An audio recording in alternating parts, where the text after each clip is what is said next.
तो आज मैं आपको एक अनोखी रहस्यमय कहानी सुनाऊंगा। अगर आप चैनल पर नए हैं तो अभी सब्सक्राइब कर ले तथा कहानी पूरा देखें। अंत में एक अनोखा रहस्य छुपा है। धन्यवाद। तो सुनिए। प्राचीन काल की बात है। हिमालय की तराई में शिलादित्य नाम के एक महान ऋषि रहते थे।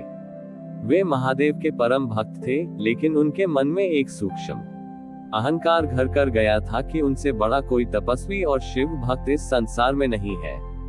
एक बार शिलादित्य ने संकल्प लिया कि वे महादेव के लिए एक ऐसा भव्य मंदिर बनाएंगे जिसमें ब्रह्मांड की सबसे दुर्लभ वस्तु अर्पित की जाएगी।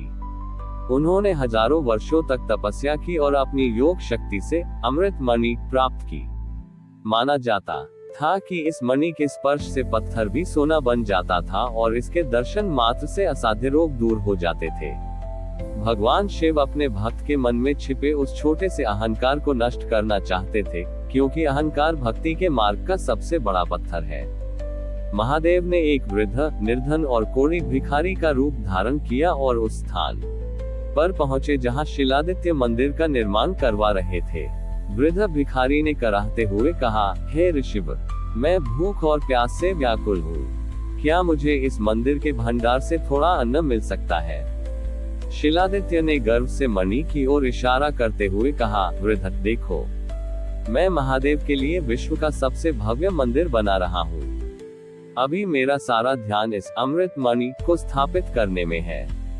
तुम यहाँ से जाओ, जब मंदिर पूरा हो जाएगा तब दान दिया जाएगा। उसी समय वहां से एक छोटी सी बालिका गुजरी।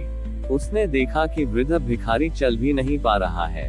उसने बिना कुछ सोचे अपने पास मौजूद सूखी रोटी का टुकड़ा उस वृद्ध को दे दिया और अपने कमंडल से पानी पिलाया। तभी एक चमत्कार हुआ। जैसे ही वृद्ध ने रोटी का वह टुकड़ा खाया, वह साक्षात महादेव के रूप में प्रकट हो गए।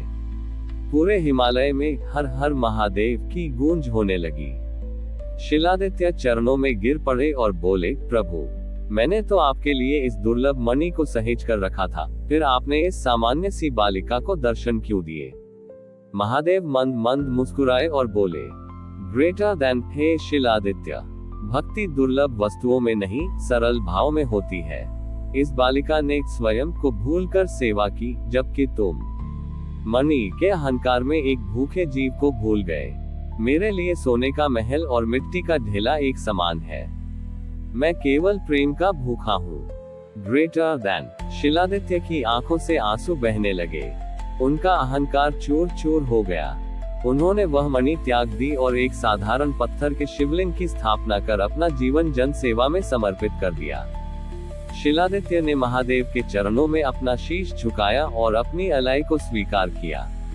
महादेव ने उन्हें अपनी करुणा भरी दृष्टि से देखा और बोले, शिलादित्य, तुमने अपनी तपस्या से मुझे प्रसन्न किया था, परंतु अहंकार ने तुम्हारी दृष्टि को धुंधला कर दिया था।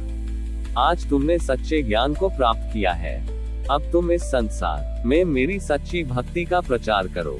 महादेव अंतर्ध्यान हो गए, लेकिन उनके शब्द शिलादित्य के हृदय में गूंजते रहे। शिलादित्य ने अपनी अमृत मणि को गंगा में विसर्जित कर दिया, ये समझते हुए कि असली खजाना भौतिक वस्तुओं में नहीं, बल्कि शुद्ध हृदय और सेवा भाव में है। उन्होंने उस छोटे से पत्थर के शिवलिंग की स्थापना की, जिसे उन्होंने पहले अनदेखा किया था, और उसका नाम निर्भेश्वर महादेव रखा। शिलादित्य ने अपने शेष जीवन को लोगों की सेवा में समर्पित कर दिया। उन्होंने अपने आश्रम के द्वार सभी के लिए खोल दिए, चाहे वे अमीर हो या गरीब, स्वस्थ हो या बीमार। वे स्वयं अपने हाथों से भोजन बनाते, रोगियों की सेवा करते और हर आने वाले को महादेव की करुणा का संदेश देते। उनकी ख्याति दूर दूर तक फैल गई, लेकिन इस बार यह अहंकार के कारण नहीं, बल्कि उनके निस्वार्थ प्रेम और सेवा के कारण थी। कुछ समय बाद वह छोटी बालिका, जिसने वृद्ध महादेव को रोटी खिलाई थी, एक बार फिर शिलादित्य के आश्रम में आई। वह अब एक युवती थी और उसके हृदय में अभी महादेव के प्रति अगाध श्रद्धा थी। शिलादित्य ने उसे पहचाना और उसके समक्ष नतमस्तक हुए। बालिका ने उन्हें रोका और कहा, ऋषिवर, आप इतने महान तपस्वी हैं, मैं तो केवल एक सामान्य भक्त हूँ। शिलादित्य मुस्कुराए और बोले, पुत्री, तुम ही तो मेरी गुरु हो। तुमने मुझे सिखाया कि सच्ची भक्ति क्या होती है। आजमा जो कुछ भी हूँ वह महादेव की कृपा और तुम्हारी उस छोटी सी रोटी का परिणाम है। शिलादित्य और उस बालिका ने मिलकर निर्भेश्वर महादेव मंदिर का जीर्णोद्धार किया। यह मंदिर किसी भव्य स्वर्ण या मणियों से नहीं, बल्कि प्रेम, सेवा और त्याग की भावना से निर्मित हुआ था। इस मंदिर में जो भी आता, उसे न केवल शारीरिक शांति मिलती, बल्कि हृदय में भी अहंकार का विसर्जन होकर भक्ति का अमृत भर जाता। महादेव की यह लीला शिलादित्य और उस बालिका के माध्यम से संसार को ये संदेश देती रही कि भगवान को पाने के लिए धन दौलत या शक्ति की नहीं, बल्कि एक पवित्र और विनम्र हृदय की आवश्यकता होती है। हमारी और भी आध्यात्मिक एवं अनोखी कहानियां देखने के लिए हमारे चैनल पर जाएं तथा धार्मिक एवं पौराणिक अनोखी कहानियां हमारे चैनल पर है। कृपया जाके देखें तथा हमारे चैनल को सब्सक्राइब करके रखें और वीडियो लाइक जरूर करें। धन्यवाद।